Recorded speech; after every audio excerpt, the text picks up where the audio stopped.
C'est par le Canada que le Premier ministre burkinabé a terminé sa visite de travail sur le continent américain.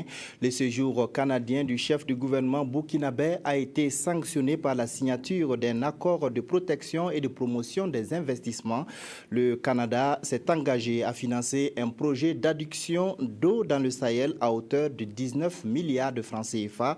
Le point avec nos envoyés spéciaux, Souleymane Sanou et Drissa Serré.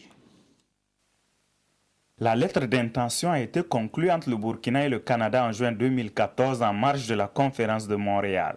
Par cette signature à Ottawa, entre désormais en vigueur l'accord de protection et de promotion des investissements entre les deux parties.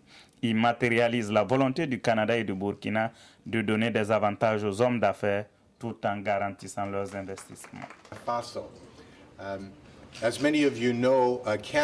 Le Burkina Faso est un pays non seulement une priorité pour notre plan d'action économique du commerce international au Canada, mais également un pays qui est ciblé par l'aide canadienne à l'international.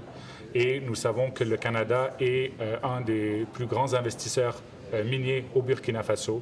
On estime qu'avec un accord comme cela, ça va donner la confidence et aussi la confiance pour que les investisseurs canadiens continuent à investir au Burkina Faso.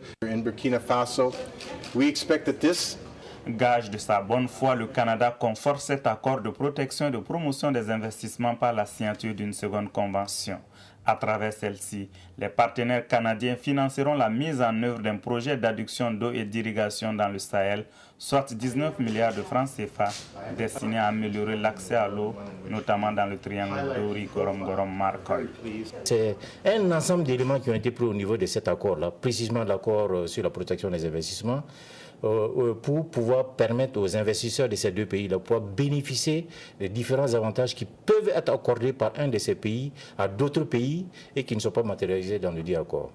L'énergie, les mines, les infrastructures et l'agriculture sont autant de domaines dans lesquels le Canada et le Burkina pourront tirer des avantages comparatifs sur la scène internationale.